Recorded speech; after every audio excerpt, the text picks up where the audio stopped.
Hi, and welcome to the Scenic Route podcast. This is the show for building a successful and sustainable business on your terms. My name is Jen, and I'm a rebranding sociologist with a soft spot for rhubarb pie. Each week, I'll strive to expand your branding, business expertise, and mindset capacity. I'm so excited you're here, and now let's get into today's episode. Lydia Lee is the work reinvention coach at Screw the Cubicle. Since 2013, she has helped hundreds of people transition out of the golden corporate handcuffs, develop successful self-employment strategies, and create an impact with the work they want to do. As an advocate for location-independent careers, she has devoted her work to supporting talented professionals to repurpose their skills towards a meaningful business that gives them the lifestyles they want. So, Lydia, welcome to the Scenic Route podcast. It's so lovely to have you. Thank you so much for having me. Yay, I'm so excited. Like, you should have heard us before I hit record. We were already talking illegal substances and all the good things. Doesn't sound as bad as it sounds. I know. All the good things early in the morning. Or it's not early in the morning for you because you're based in Bali, right? That's right. It's afternoon. And I told you before when we first had our intro call, I usually don't work at all after 12 o'clock. So I'm leaving a space open for you because I enjoy our conversation so much. Thank you. I feel truly honored. Like, this is so amazing. So, hey, can you briefly walk us through your story, the stories that made you, how you started out, what were the pivotal points, and how you got where you're today? Yeah. So, Screw the Cubicle was actually never meant to be a business idea. It was sort of a blog documenting my identity crisis, leaving corporate to being an entrepreneur and not having an entrepreneur example, for example, in my family. For like the last 50 years, I think my great grandfather, I think, was an entrepreneur, something like that, but not anyone that I know of, And so, my story really started as a bit of I didn't also intend to leave corporate. So it wasn't like I had this moment I woke up and was like, you know what, I'm going to take charge of I'm going to save up and I'm going to ditch corporate. corporate. No. I was a worker bee. I was a type A perfectionist, high achieving person. My family's originally from Malaysia. I'm born in a little island called Penang. So we immigrated when I was quite young, around 10 years old, to Canada. And it's really instilled upon the way that I was brought up that if you're going to make it in Canada, and we didn't come from a very wealthy family, we were actually quite poor coming into Canada as well, that, you have to work twice as hard as regular people. Yeah. So you have two job options, lawyer or doctor, I suppose. Yeah, a lot of times they want you to be a doctor, an accountant, fight in finance. They love finance. Asian parents love finance. Oh, yeah. Okay, I get that. Okay, yeah, finance is solid. Absolutely, it is solid. You should always learn about money. But they were. I think the way that my parents have always subconsciously planted the seed in my head is like, we gave up a lot to get you here, so you better make do and of the opportunities that you get from here, right? So I have had that, and I don't, I think a lot of there's some positives that have come out from that experience as well. I learned the power of work ethic. I do learn about sort of like being high quality in my work and really saying what I mean and doing what I say, right? And so those things I still really much honor and want to take with me in my life. Yes. But the con of that, right, is also that I never knew how to stop working, so paired with your overachieving self, I imagine there were some pretty toxic moments. Like, it could mess with your head, I suppose. Absolutely. And I think, knowing what they know today is like, that's all they knew as well, right? Yes. No, I'm not blaming your parents. Like, I mean, they have their own stories and upbringings and generational stories that are woven through your family. So absolutely. Yeah, absolutely. And so, when I was about 27 years old. I was working for an international education company in Canada, where my job responsibility as a business development director was bringing more business. And so I was working a lot with the Embassy of Canada, doing trade missions in Europe. And, at the time, when I had sort of my corporate burnout moment, which was a very scary time for me, I was on a business trip for probably I think like the 30th day of my trip, something like that, about a month I've been on the road. I'm usually on the road about 6 months out of the year as well. So it sounded like a really sexy job when I got it because I'm like, oh, jet setting, Yeah, it sounds very glamorous. Like I Right. know I was very tempted Yeah. when I read my last corporate job where I was like, ooh, like trade shows in Japan and Asia and India and China, like sign me up. And then after doing that for 2 years, I'm like, oh God, I need a break. Yeah, it's a pretty high, like Mm-hmm. a big hustle sort of Mm-hmm. industry, and you attend all Yeah. the conferences, and you're out there in different time zones, and your body needs Mm. to be awake. It messes with you. I usually have to go into a meeting right after I get off the plane, so Mm. that is a very, very stressful job. And I think Mm. in a lot of ways that the sort of role I had, which had a lot of responsibility and accolades and a great salary attached to it, came with that responsibility. Your Asian parents were so proud. Oh yeah, they were like, this is the most money anyone's ever made in our family, right? And I was only 27 at the time, right? And so this is a big, big, big achievement, especially because I didn't go to a top university. They didn't have money to bring me anything. I was in lots of debt trying to pay for my own education. This is a big achievement in a way, right? Mm. Like for our family. And I was probably working at that point an average of about 60 to 70 hours a week, Oh right? And goodness. so Mm. and at that time, I wasn't questioning it because all my colleagues did the same thing. And Mm-hmm. because I was in charge of a bigger territory and there was sort of a potential carrot stick of like becoming a partner down the road in Mm. this business, like I Mm. really wanted to prove myself, right? In order Mm. to again get those accomplishments and accolades, right? And so when I was on the trade mission going to Russia, Ukraine, and Turkey at the time, I was in Moscow in early 2012. And during that trip, as when I got off the phone with my ex-boyfriend at the time, I remember saying to him, man, I don't know how much longer I can do this. I haven't seen my family.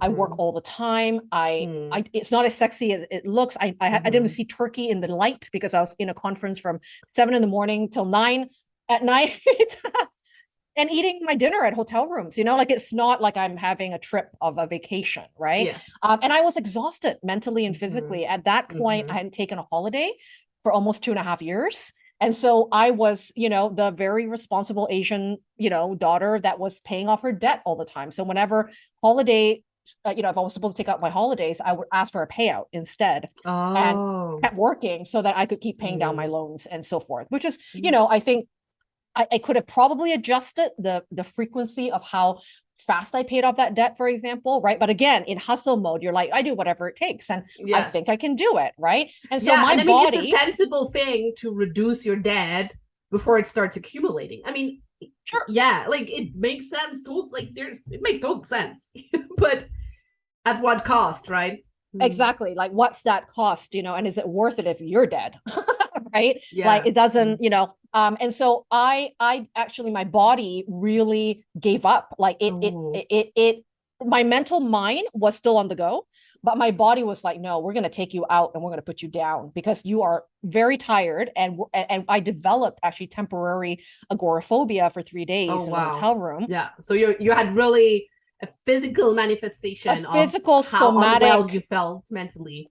Yeah, it was a very Mm. somatic experience because I was always in my head. I was a very Mm. heady person. And so Same. my body was like, oh, you didn't feel all the signals we gave you for the last, like, Now I'm giving you very strong yeah, signals. you're not allowed to leave the room now. Okay. Like, so that's literally what happened. And that was very scary, obviously, to have like an elongated panic attack almost. Right. Oh And, my God. and, and I couldn't Mm. leave the hotel room because I had this unreasonable fear that something would happen to me and I couldn't come out of the door. I was by myself. And you were in Turkey at the time, right? So, and I Russia, in assume Moscow. Russia, yeah. So I assume your Russian isn't like very polished. No, no. And I didn't know anyone there. It was my first time in the Oh country, God, right? And I yeah. didn't have any, even like my own colleagues there. Luckily, I had an agent I was working with there that helped me through some of the things to Mm-hmm. get home and things like that. But Mm-hmm. it was a very scary time. But, Mm-hmm. that was the catalyst for change for me. It was so severe that it did force me to do something. And that's what Mm-hmm. is the truth. I wish I could say I had a euphoric moment of like, I think I would love, to have a beautiful life instead of this and be very Yeah. autonomous over my Mm. decisions, but it actually really took a breakdown and illness. And I think sometimes that happens to people, right? We don't really see the truth and want to face the truth, right? Yeah. Yeah. And I feel I see it like most of my clients, or and myself included, are high achieving people who are like, I used to set ambitious goals and I went to do it, and then something happened and now they're not. I feel like a lot of high achievers, that same went for me, like with the scenic route. I always tell people, well, like when they ask me, like, well, how did you find the scenic route business? How did you like started doing business differently? I'm kind of like, well, I kind of know, I don't know. I want to tell the glossy story of I had an epiphany and I had all this accumulated wisdom and I decided to do that. But actually, like the scenic route hit me over the head hard a couple of times until I was like, okay, I got it. It's really bad. I have to take care of myself now. Yeah, well, I mean, it is correct that humans are more motivated by pain, and so that makes us sort of make changes. It is, yeah. And I think sometimes it's necessary, like we have to go through a little bit of pain, and hopefully it's not the thing that kills you. And I think for me, if I had sort of taken that pain and went, I didn't make any meaning from it, right? Or I didn't make sense of it, and I kept going, even though that happened, then yeah, maybe I didn't learn something and that pain was not worthwhile. But I think, I was very lucky to, when I took a sabbatical from work from that illness, it was just my nervous system really shot. I had severe burnout. I was malnourished probably because I wasn't eating right. I wasn't exercising. Which is quite often if you're traveling all the time, it's and just fundamental happiness, right? Like, and it was very, like, the workplace I was in was a bit quite toxic between the partners that work there. And a lot of that, I was quite sensitive to those things. And, that accumulate, it's not one thing, right? It's always an accumulation, right? Of the experience. And also me not having the things I value in life. So when I really loved my family and friends and community, and I wasn't spending any time doing any of that, And so when Sunday night rolls around, I always remember at 7:00. It's always at 7:00 on Sundays. I dreaded the rest of the night because I knew tomorrow was Monday, and it was a shitload of emails in my inbox. And even taking a holiday was hard because I was like, man, there's going to be so much I have to deal with when I get back, And so it was that kind of culture that like rewarded people that checked their emails when they were on holiday. It's the culture of just stay late. It doesn't really matter what you do, just stay late. Yeah, exactly. And so when I took that sabbatical, I was very lucky to work with a really amazing therapist who I still work with today. So it's been a 10-year relationship, with her. And she was really good at not shoving a bunch of pills down my throat, and saying, oh, you have anxiety, or, you're upset. It's just curing symptoms, but not going to the root. Yeah. Instead, she's like, well, because I thought something was wrong with me. I was like, I think something's wrong my brain. I need an something MRI. broke. Something broke, and it's just that thing. And if we fix it, maybe it's a medical condition. I don't know what I have. And so she's like, wait a second, before we start diagnosing it to be like a medical condition, and maybe it is, like, let's go with the fundamental. Yeah, let's talk about the fundamentals of your life, like basic needs that you are doing or not doing. How often are you sleeping? How many hours do you sleep a day? Right? How many, what do you do on your spare time? How many hours are you working? How you nourish yourself? Yeah, like all the really, very basic questions that. I mean, it's Maslow's pyramid, right? Like, I mean, basic needs, yes, check, right? Until like, are you actually doing something purposeful and something with value? And then you're like, I mean, even before we go into meaning and purpose, she was just really going, what is going on day to day? I was skipping breakfast. I was doing all these things that were very not healthy for my mind, my soul, my body, right? Yeah, long term, especially. Yeah. Right? Like, you can skip breakfast every now and then, nothing bad happens. But if you do it repeatedly, like, you will not know. I mean, this is so crazy because I notice for myself too, right? Like, you can do something and there is no immediate effect when you skip breakfast or when you don't drink enough water, when you don't, like, you will feel fine the next day.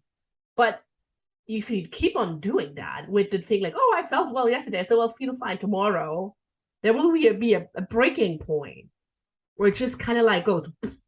Then you're like, well, how did that happen? I have no idea.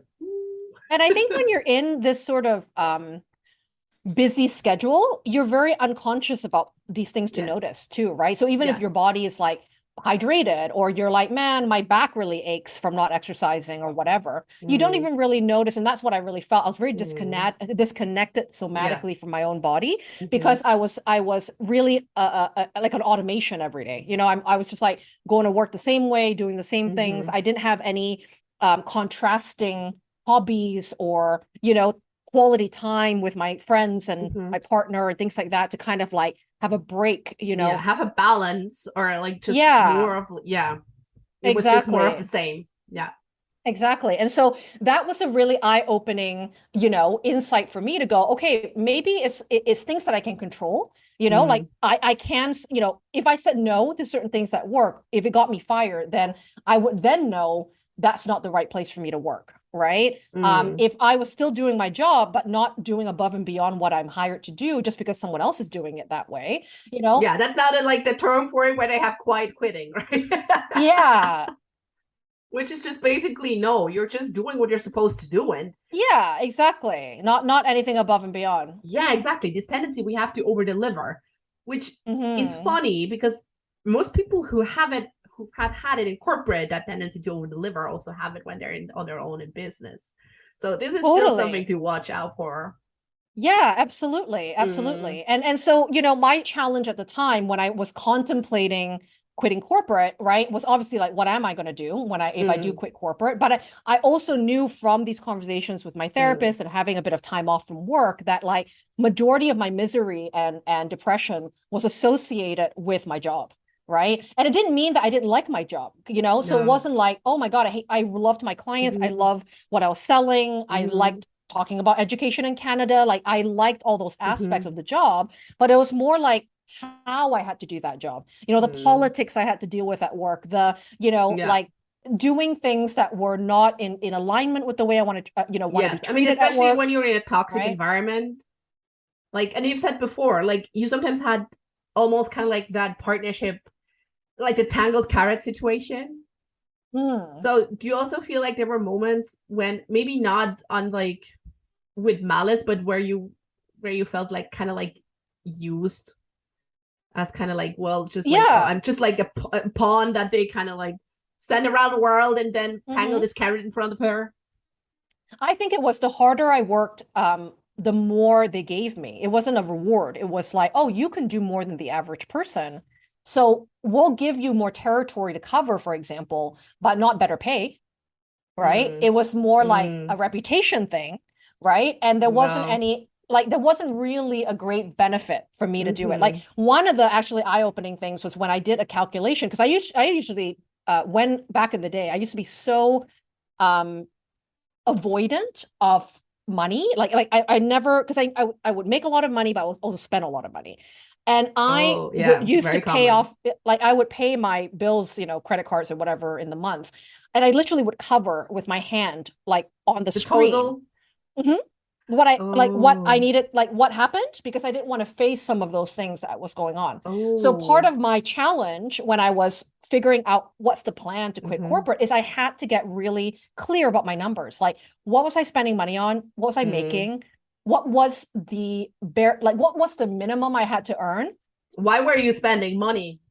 All sorts of things going out, because if I had a chance to go out, I would be like, yes, let's go out for like lots of drinking and lots of all the things to numb me out. Mm, If I and mm, I would buy stuff, right? Consumerism. I mean, not so much now that I live in Bali because I'm more of a minimalist these days, but back in the day, I could buy a bunch of stuff on Amazon at 11 p.m. mm. You would get Do you really nice felt like looking you clothes. deserved that you kind of like used it or misused it as a treat to kind of like treat yourself because you worked hard and Yeah, I think it was kind of a reward that was a short-term reward, Mhm. but it made me feel good for a temporary amount of time. I mean you have a little buzz when you add something to cart. I mean that's we know Yeah, that, there right? is. That's how it works. Yeah. Absolutely. Yeah, absolutely. It was like a little ping of like euphoria, right? Like of like, Hmm. oh, I can get that thing for myself, right? Hmm. And I think when I was going through the numbers, after really facing like, okay, yes, I overspend every month, but now, if I know why I'm overspending, I can figure that out. If I don't know, then I will be in the dark about what to Yes. do, right? It's Yes. not empowerment at that point. Hmm. But what happened was when I did the math, I was like, okay, now that I actually know what I take home, and what taxes were, because I was earning above the bracket, the next bracket of taxes. So about 35 to 40% of my taxes, of my salary, sorry, Yeah, was taxed. going to taxes every Hmm. month. And then when I looked at the take home pay, because I never really looked at that before, and divided it by the number of hours I was usually working at the office, Oh, what was your hourly? that truth was that I was making less than my own assistant who worked half the Oh hours I my did. God. Right. And so that really Yeah. woke me up to be like, what is this all Mm, for? And yeah. also, I had this notion that I thought I'm not allowed to quit unless I made the exact same amount in my six-figure job in corporate. I just made that up. I can't quit until I can replace it. Oh, self-imposed like limitation where you're Yeah, like, okay, yeah. exactly. And that's fine if I calculated my life and that's what it costs, but that wasn't true. I just kind of came up with that because I didn't want to give up something. I was only willing to give it up if it was more than or equal to what I was being paid. Why do you think that was?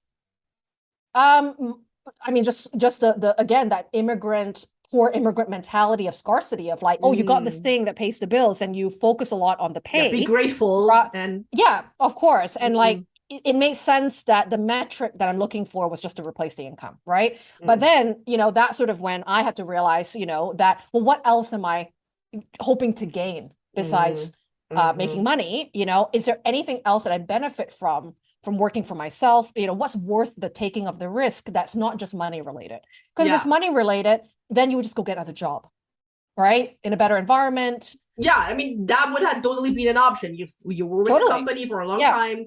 That's the thing, right? Like I'm always saying, it's not necessarily has to be entrepreneurship, right? There's still good jobs out there. Like, absolutely. Yeah, absolutely. But I knew in my heart of hearts, I was always quite unemployable in a way. Like I was like constantly leaving every 2 to 3 years because I outgrew a lot of things. I'll be very, very excited in the beginning. And then the minute it hits a bureaucracy thing, like I'm not allowed to do that because it's not part of the SOP or like this or that. And I'm like, that freedom of creativity or just knowing what to do that's right, was undermined. For me, it was always kind of like, maybe it was like the 8-month mark or so where I would like really piss off someone from upper management. and they would be like, oh, okay, there's no future in this company because, well, that's not gonna happen. Yeah. And so, my first business was actually what I call a transition business because it wasn't my like passion, I would say. Like I'm not like passionate about education in Canada, but I didn't know how to do it. I had good contacts in the network. And also what was most important is that from my experience, I did see a missing gap of opportunity of certain services and partnerships and projects that I could do. And so that became kind of okay, let's focus on that. And actually my bosses became my first consulting clients. And I negotiated, a way that I could work part-time for them, in a sort of consultancy by project basis while I bought myself some time. Right. So that would pay the bills. It wasn't make me like super wealthy, but it paid my bills and I didn't have to take out a loan or anything like that. I mean, which is more when I don't know that all the people have when they start their business. Right. Like, I mean, it's so funny. Like I did the same thing.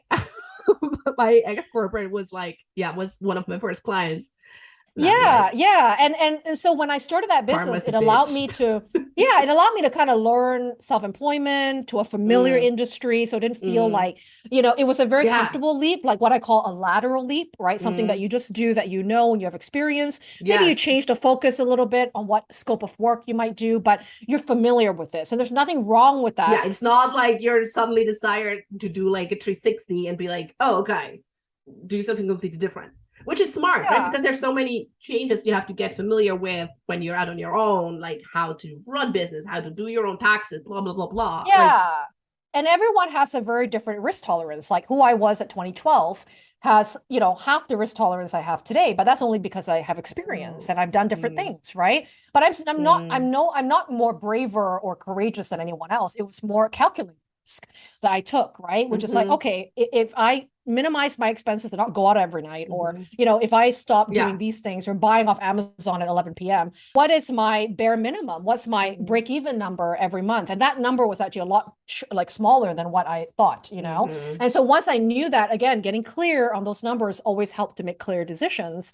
Then I could understand, oh, okay, I just have to take on one client for a retainer or negotiate that consultancy project with my bosses for the next 9 months.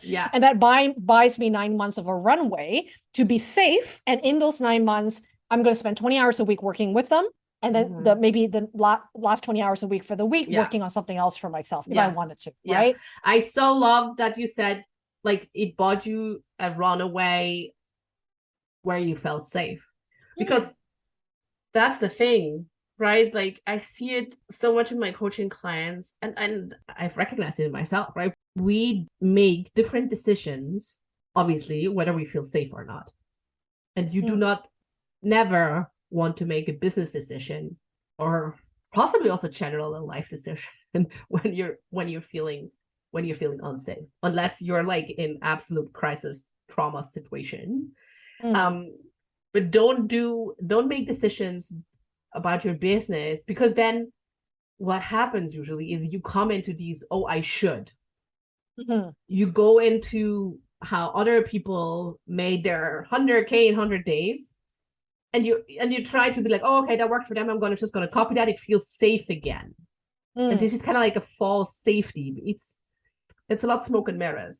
So I love what you Mm. said. You did what you had to feel safe enough to pursue what you wanted, because I feel this is so crucial. Yeah, it's like one stepping stone of very Yes, many stepping stones, right? So I agreed. think that helped me to think about taking bigger steps, because I wasn't thinking about, is this a forever thing? The minute we Mm-hmm. start to go in a more permanence mindset, then we do Mm-hmm. want to be perfectionists because we don't really want to screw it up if it's a permanent position. But Yeah. things don't have to be permanent, right? It can be, what's the decision for the next 90 days? What's the decision for the next 6 months, right? Like, Yeah. and as you make those small imperfect actions, right? That's when you're going to get clarity, because you get to experience a decision, and you can also tweak. You can go, that wasn't for me. I could You can easily said always. that, Yeah. right? I mean, this is part of why most of us went out on their own, because of freedom and have certain liberties. And when you're actually in moments, in seasons where you're like, oh, actually I can change whatever the fuck I want, then you're like, no, maybe no. And you're very hesitant. So that's also really interesting.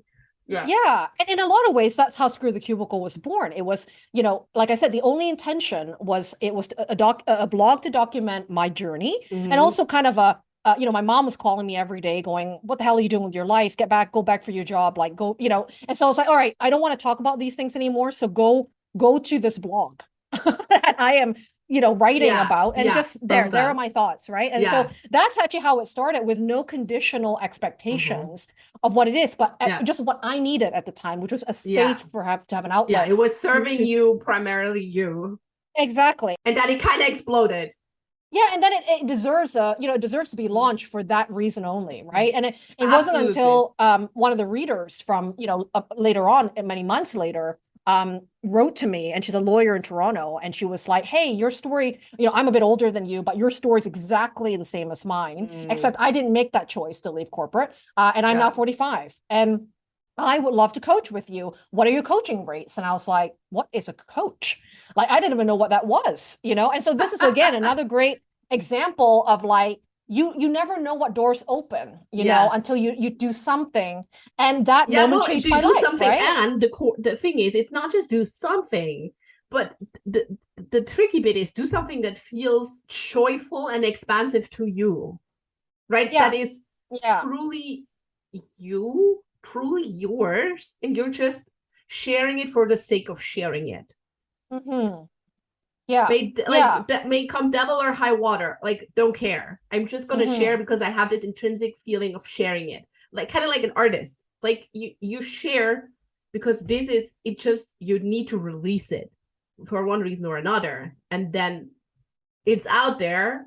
And if you truly, I believe, if you truly share from the heart, it will resonate with people who are in a similar situation. And this is the proof, right? Like she Yeah. wrote you because she saw something in that made her yes. And it was not your Yeah. sales page or your funnel.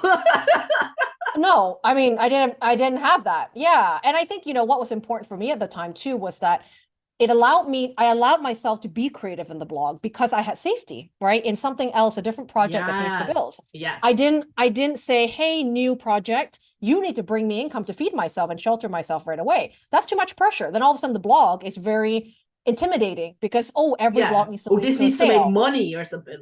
Right. Yeah. Yeah. Yeah, exactly. And that's just my story and how I process that, right? But for someone like me, right, I needed to have a different project that was a money-making thing to pay the bills for now. It's not my forever thing, so that I can have the freedom and the safety Yes. to explore other Yeah. ideas that I don't know yet if it's going to make Yes. me money. I go out on a limb and say this will resonate with all the scenic route people. Seriously, because like this is also what I tell my coaching clients. Like yeah, if you're worried about how you're going to pay bills at the end of the month, like take that pressure off. It's not going to work. Yeah. Yeah. Like I said, where most of us are high achievers or really empathic or highly sensitive people, it doesn't work. Like you just really burn yourself to the ground. Yeah, exactly. And not feeling bad that your journey, Yes. and it's not going to look like a Forbes success story because that's not regular people. Yeah. You know what I Screw mean? So Forbes. like Like you're who not, cares? yeah, you're not hearing of other stories as well that it's very quiet behind the Yeah. scenes, the people making it in the world, but it's not rah rah rah Yes. and very highlighted on a stage, right? And Mm-hmm. so I like the ideas of telling stories of other people too, because I think that brings a different element of truthfulness of like there's not one way to get there, No. right? There's so many pathways to get to your version of success, And Yes. so for me, it needed these two projects to go in conjunction with each other with different intentions, Yes. right?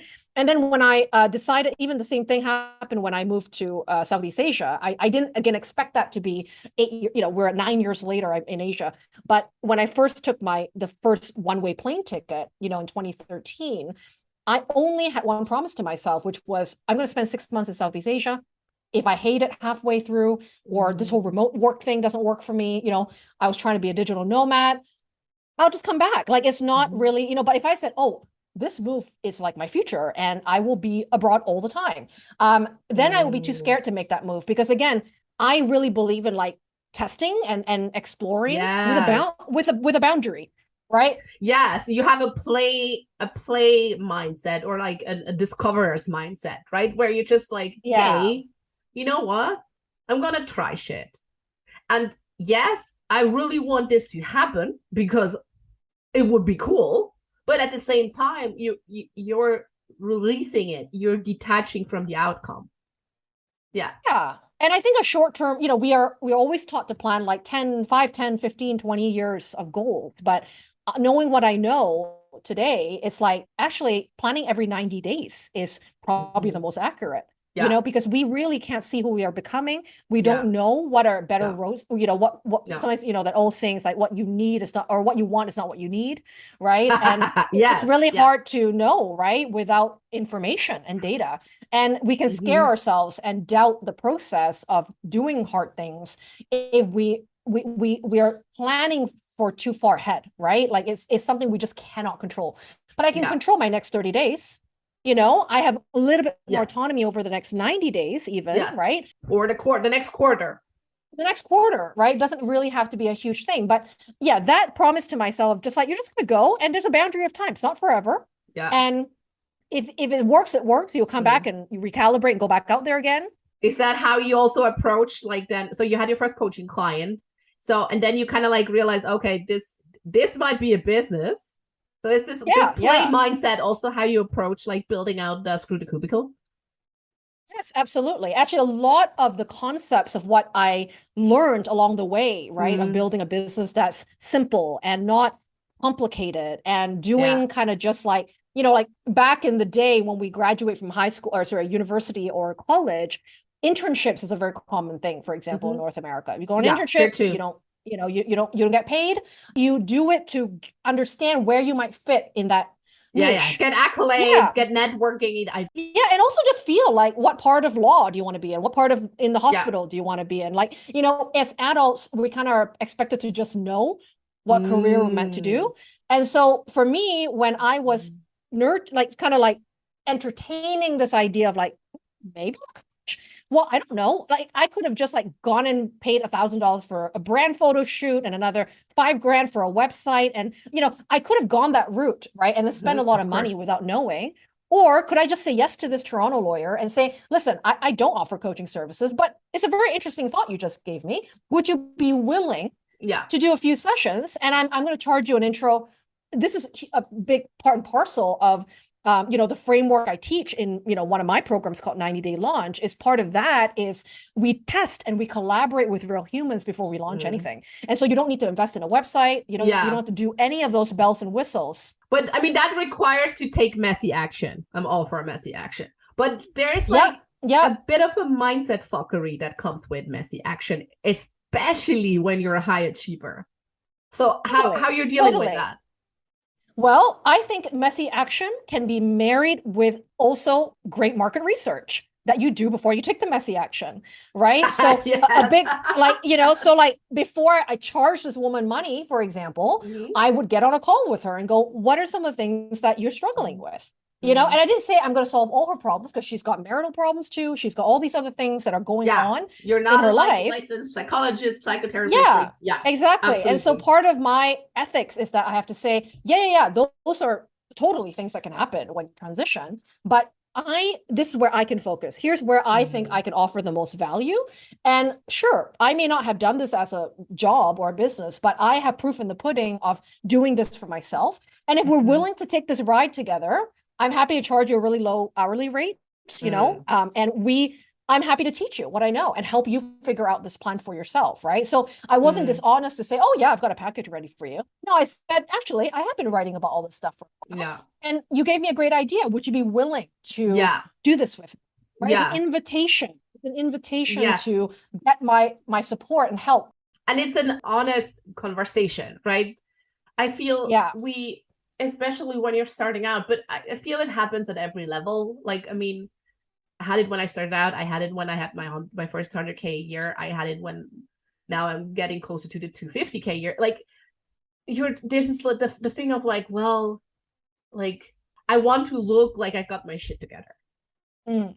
right? And you want to appear professional, and it's the thing, right? Like this almost humbling sense of honesty where you're like, look, we're just gonna try things.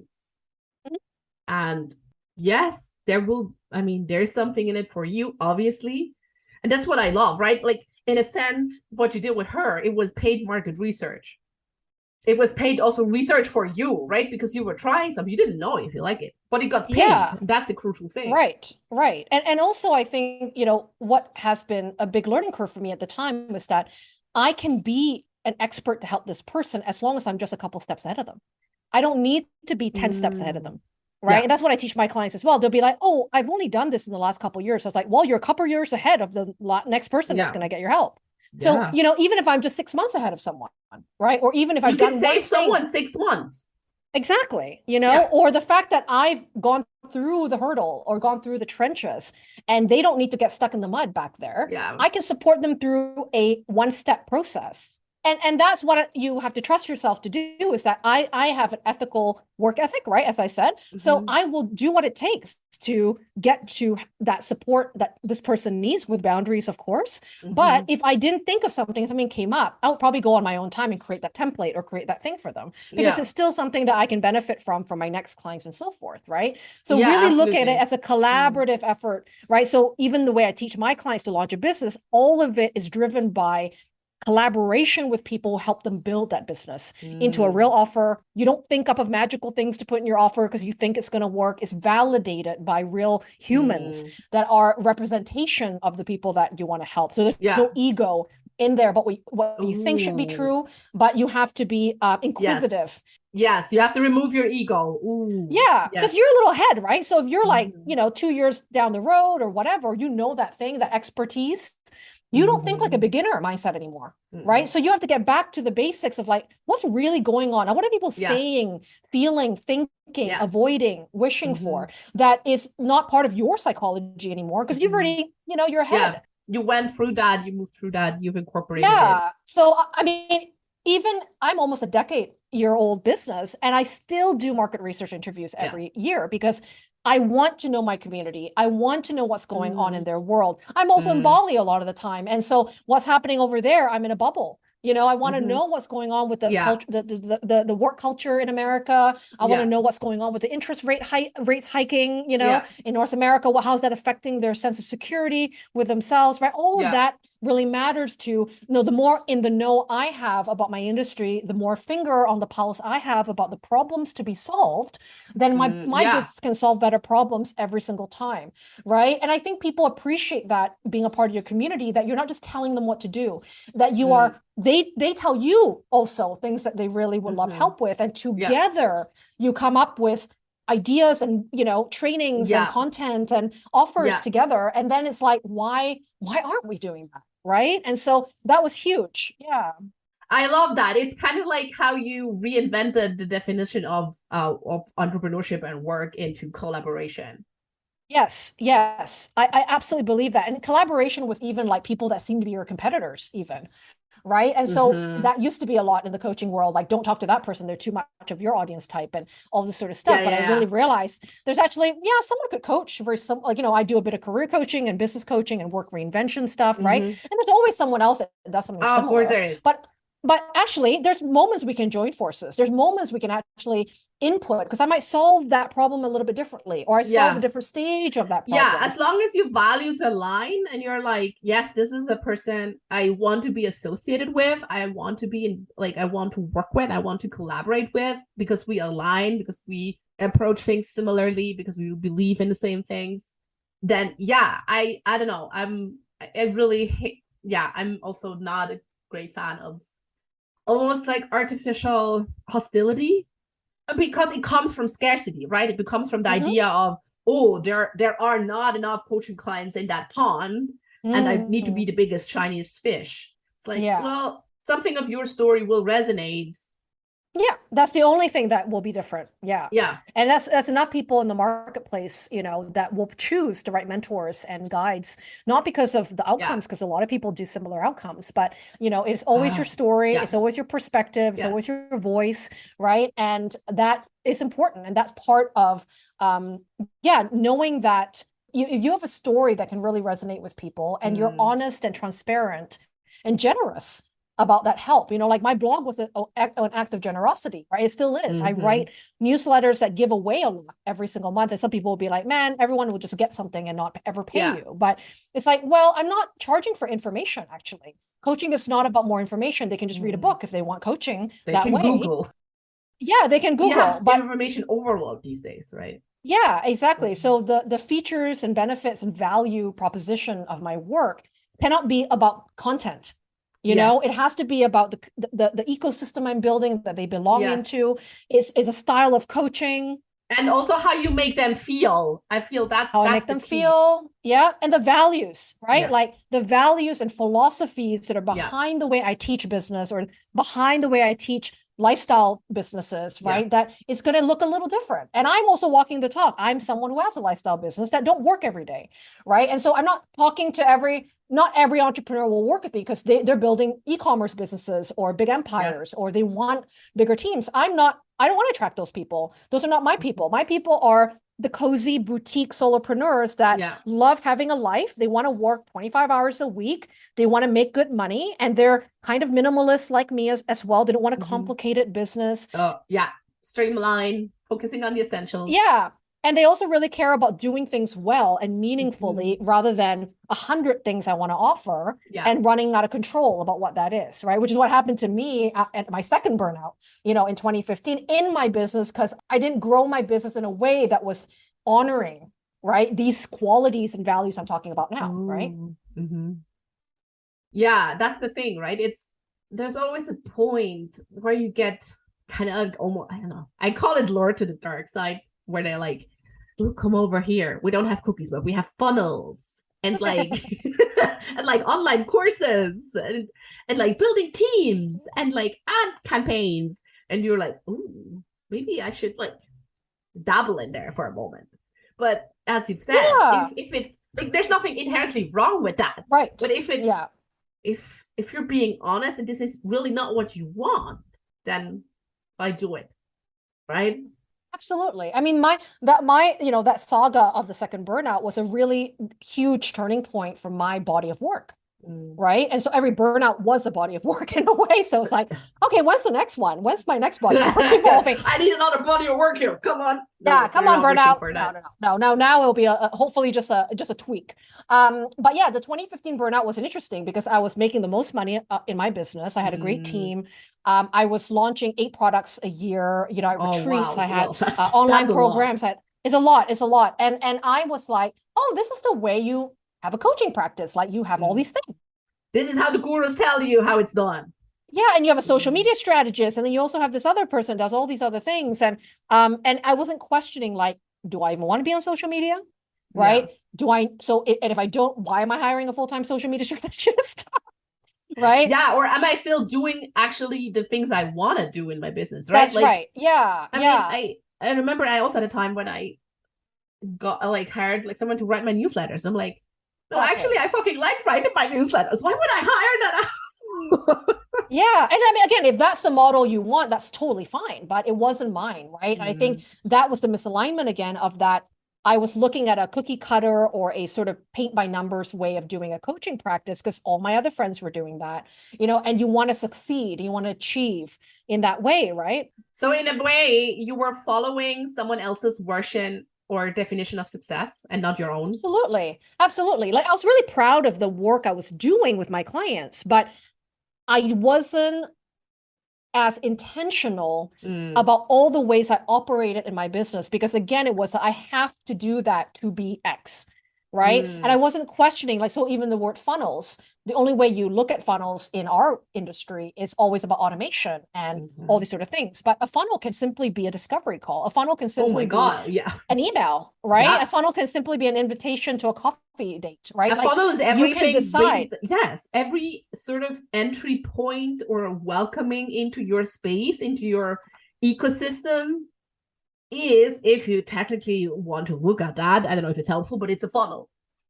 Absolutely. Absolutely. And there's fun things like like some things I do that other people don't do to make social media more personal for me. Like if someone follows me on LinkedIn, like usually just, follow them back and that's it, right? But I will send them a voicemail.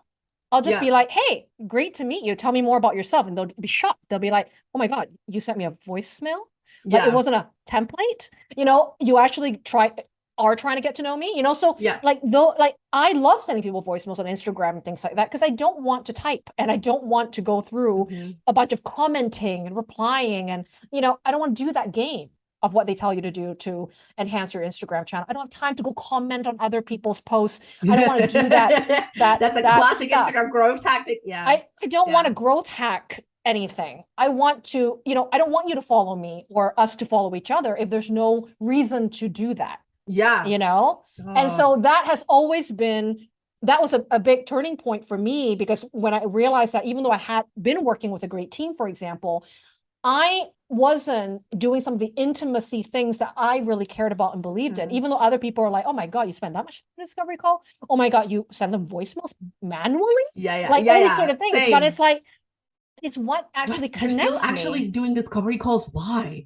Well, I have an 80% closing rate on discovery calls. Why wouldn't I? Right. Yeah. And also I offer $19 courses here. I'm offering high touch services, and high touch services to me deserves a high touch service even before they give me their credit card. Yeah, that's the thing. It's if you're doing high ticket offers, it's about a relationship. Right? It's that's the central point. You need to build a relationship with people, and you're only going to build good relationship with people you're actually liking. Exactly. That's one metric of success, right? Also, is if you like your clients and you can't wait to work with them, that's a metric of success. And so and if you think about how many people you have to hire sometimes to have a bigger business, again, do the math like I did when I was in corporate and realize actually a lot of my revenue just goes towards the team. Yeah. Goes to my full-time social media strategist. Yeah, and more. I had like 3 full-time people working for me. Wow. And then I'm worried about like, oh my God, I got to make payroll and like I got to launch something else now, and it's like it becomes this machine that I didn't want, and now I can't even get mad because I'm the boss, and so that actually did unfortunately set me on a bit of a depressive, tunnel. But again, I remembered, hey, sabbaticals are good. I took 3 months off my business. I did very minimal kind of like maintenance to clients I already had, but I didn't do any more new anything for 3 months and really took my foot off the pedal, for a little bit. And that was, again, very beneficial for me because it helped me again to question. It created space. That spaciousness to really think about like, what is all this for? What was the inaugural intention to have a business to begin with, right? And what feels like who am I really wanting to look up to? I don't want to be the next Marie Forleo. I don't want to be like a huge empire like Tony Robbins. And then I looked at my own personal life, like what are my values in my personal life that I'm not honoring in my business? So as I mentioned to you, I'm a minimalist in my regular life, right? I can travel in a carry-on to 3 continents and be fine because that's how I know how to layer and simplify my life, right?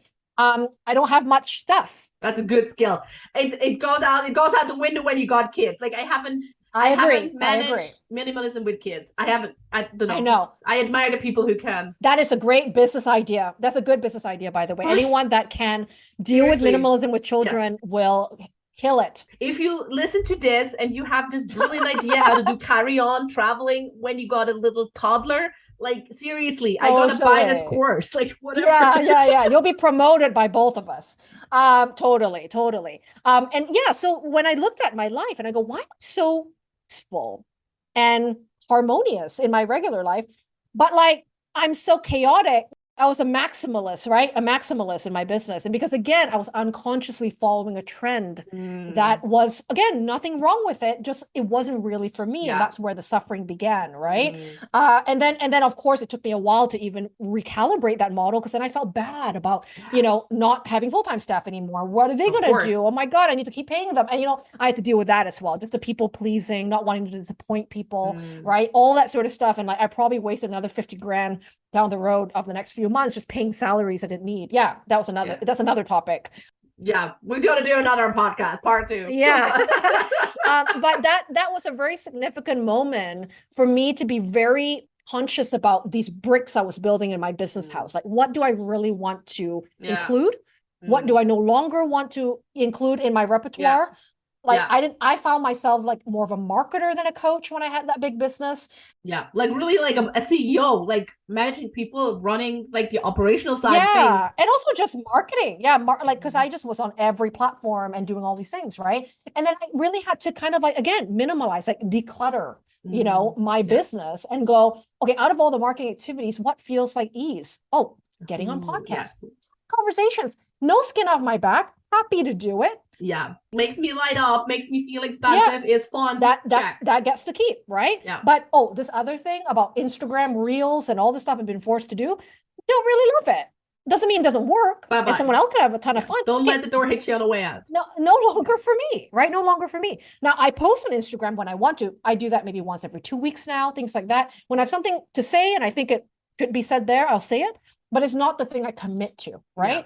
So where I commit my actions now is much more in alignment with my wheelhouse and my desire points, which are my newsletters. Everyone knows they get my newsletters every single month. I commit to that no matter what. Yeah. My YouTube channel was great because I like filming videos. I don't like writing, for example, like big blogs. I love writing emails, hate writing blogs. And so I don't write blogs. I repurpose my newsletters to blogs on my website, but I don't write for SEO, this or that. It's just not my thing. I know it works again. Yeah, it's really creating spaciousness to know what you actually want to do. Yeah, and every SEO person is like, you're missing out. And it's like, sure, I could be FOMOing about all sorts of things. But if I'm going to spend time dealing with SEO, right? I could hire someone to SEO my site, sure. But that's about the basic I'm going to do, right? I'm not going to spend every blog strategically thinking, how am I going to strategically insert an SEO keyword? What keywords research, keyword placement. Yeah. I don't want to do that. And sure, would it cost me some opportunities? Of course. But it's also, am I willing to let these opportunities go by? Yeah. Yeah. And also I can create other opportunities, right? Like me getting on podcast shows or having my YouTube channel, having what is your sort of genius, and make sure you're not missing those opportunities that match. Yeah. And that can flow for me. Doesn't mean I have to be everywhere. Right. So that was really good for me to learn about boundaries and sort of like not having FOMO about, sure, this could make money if I do this thing, but it's not going to make me happier. Right. So these days I'm very much, and that, the way that I was repairing my own business, that changed my body of work, right? That changed the way I taught about business models. It changed the way I taught to different personality types, that not everyone should have the same model of business. How do we figure out what your ingredients of what makes you, right? And then infuse that into things like marketing and operations, and whether or not, is it a tiny business like mine? Or do you need part-time people? Everyone's going to have a different algorithm of what is happiness, alignment, success in their business, right? And most importantly, what's enough? What is enough? What's enough money? What's enough time? Oh God, we completely lost track of that as We an have, entire yeah, society and generation. absolutely. And that's a hard question. I still don't know that magic number because I think the enough numbers It also changes. changes. Yes, that's what I wanted to say. It changes, and that's okay. That's okay. Or something, or suddenly you have a Exactly. parent that's in need, or it changes, which is okay. Totally, totally. So again, what's right for right now, right? Can't pre-plan too much ahead. So right for right now, right? And so it's been a great journey to get to know that, you know. And then Yeah. now as I talk about that more in my own business and in the way I teach, like that's attracting better clients for me because now we stand true to a philosophy we both jive with. Yes. So we're not building a bigger business for the sake of it. No. We're being very intentional how we built this business. Yes. And that brings out so much more value in what I offer rather than just I'm the business coach or I'm the corporate transition lady. You know, now all of a sudden there's these richness to the how we do that. Yeah. And again, this is also is what all the people mean, but no one tells you when they like throw around marketing bullshit bingo buzzwords like just be authentic on social media. Like this is exactly it. You have to be willing to share a certain layers of depth with your community. And because that automatically will make you authentic and stand out, right? That's your positioning. Just the stories honesty, that make you. Yeah, honesty is important because not everyone will jive with your honesty either, and that's okay. Just like we don't date every human on the planet, we also don't work with everyone on the planet. And so actually sticking to that truth and going, hey, I believe tiny but mighty businesses are the future. I mean, that's not the truth for everybody, but that's my truth. And if you're into that truth, come and join me here. And if you're not, no problem. No hard feelings, right? But I'm not going to try to solve every problem, right? But the more I'm more honoring, right, those philosophies for myself, those concepts, those belief systems that really is me walking my talk, actually, the better I am positioned to help most ideal people that want that thing. Yes, I agree. I feel it's so important that we've touched on so many important points that what has to happen before that, and that's that you have to give yourself space. You have to make yourself feel safe to only then kind of like discover all these things about yourself. And then approach it with a play mindset of like, hey, we're just gonna try things. And again, measure things and like having both, right? It's not just, I love how you fused like the analytical side of things and also kind of like the intuition part, right? Where you're like, that feels like fun. And the somatic experience of things, right? Like that makes me feel expansive. And I have some data to back it up or not. And like you can have both. You can make a fusion. Yeah. Well, we come with a head and a heart, right? Like we need both. You know, the heart is for visions and intuition and things that we can't even put our finger why we thought that way or feel this way. You know, and the head is more of the one that gets shit done once we feel into where we want to go. Right. The directional thing is more the heart, and the head is the one that makes it happen with strategy and steps and action. Right. So they both need to, it's like a brother and sister sibling relationship. You know, we do need them also to get along. A rivalry. Can be a rivalry. But you know, knowing when to use the head and when to use the heart for different circumstances is also something that, you know, I've been really learning how to do as well. Right. And so, but yeah, you're right. If someone's in chaos, or you're already on the edge of burnout, don't make any decisions at that point. You know, we need to subtract rather than add, right, at that point. And so if you can, right, I know not everybody can just take a 3-month sabbatical and things like that, but even taking some small ones, you know, giving yourself an hour of a walk every week on the same time every day, and allowing that to be your moment of just being quiet and listening to that voice and seeing if that voice gets a bit louder within you week by week, that's a mini sabbatical. It doesn't have to be a 3-month sabbatical on the island of Bali. Yeah, we're not all in a position to do the eat, pray, laughing. Absolutely. You know, if you have to lock yourself in the bathroom for 5 minutes so your kids aren't gonna, you know, like bother you, and you just have some quiet time, like that is some quiet moments, right? And so we do need that spaciousness, right, to gather our thoughts, feel how we feel, question certain things, right? There's always a reasoning behind what we call anxiety, what we call stress. It's not just something that happens to us. there are things leading up to it, right? Yes. That we have to acknowledge. And whether you're an entrepreneur or not, or feeling like you already got that freedom, those belief systems can still follow you, just as it did with me. Yes, of course. If you're not dealing with shit, it follows it. The stink is gonna follow you around. Like it's Yeah, totally. And so, I think, that is a good thought to leave, the people who are listening, is that you definitely need a lot more time of that connection with yourself than you realize. People do it like beginning in January, goal planning day, but it's like, I actually like doing it like once a month, or like even once a week if you can do it, just to check in on a debrief if you can. And that can make a huge difference in having clarity about what's next for me. What do I want to do? What I don't want to do. Yes. Which is next in the driver's seat, the heart or the head? Yeah, exactly. That's right. Yeah, like I always, like, before, like, this would have been the perfect kind of like intro to what the kind of free gift you have for listeners. But I'm always going to ask one last question, because I'm curious and I'm always needing new inspiration. What book are you currently reading? Oh, it is actually by, I want to remember her name, Lori something. It's called, I Think You Need to Talk to Someone. It's written by Lori a Gottlieb. It's Lori Gottlieb. That's it. Yeah. Oh, that's a good one. Oh my God. Yes. It's such a funny book.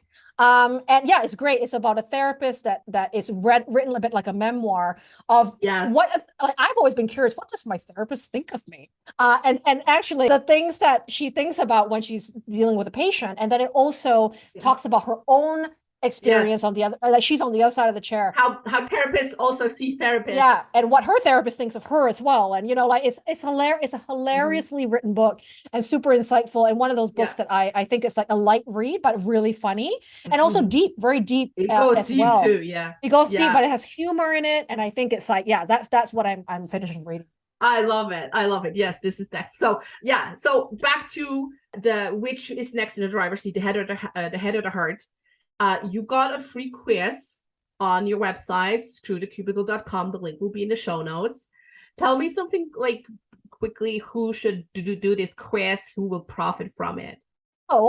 This quiz was designed for people who have an inclination that they want to have a service-based business. Okay. So they're like, I'm always been a service person, or service-based, human to human kind of person. And I believe that the business I'm going to build has something to do with humans and not a product or e-commerce or something. Right. So if you believe something, it's like, I want to start a service-based business.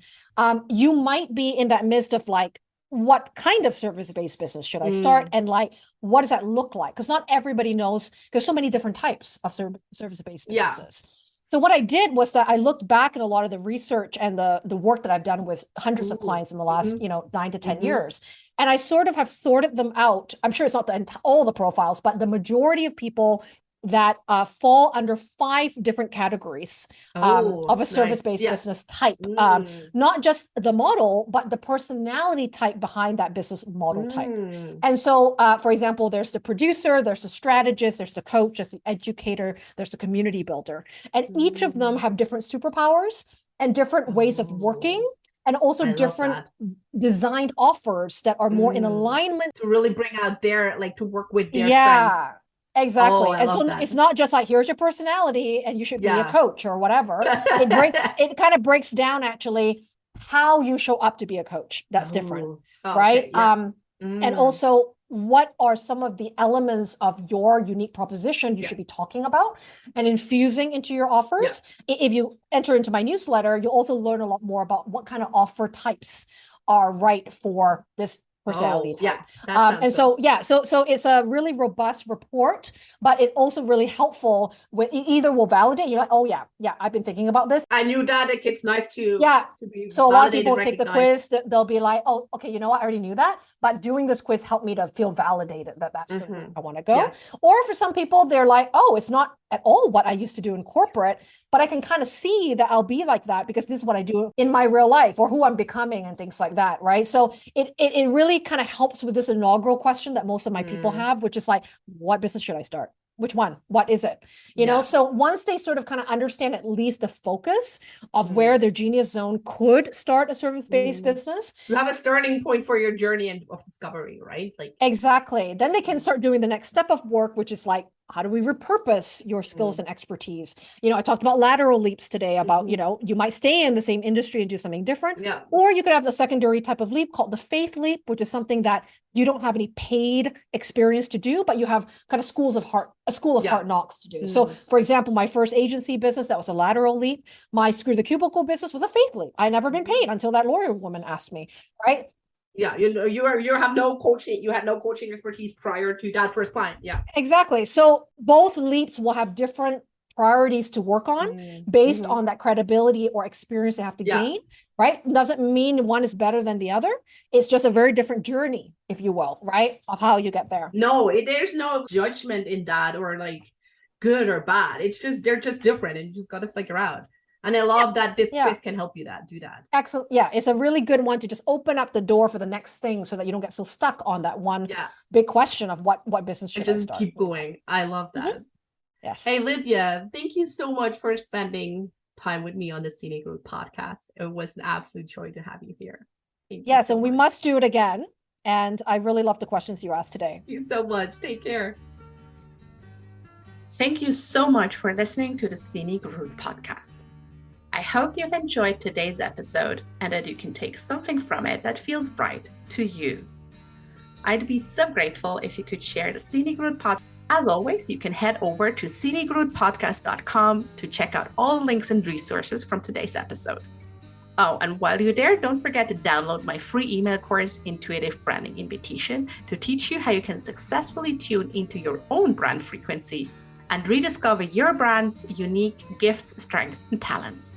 So thanks again. Talk soon.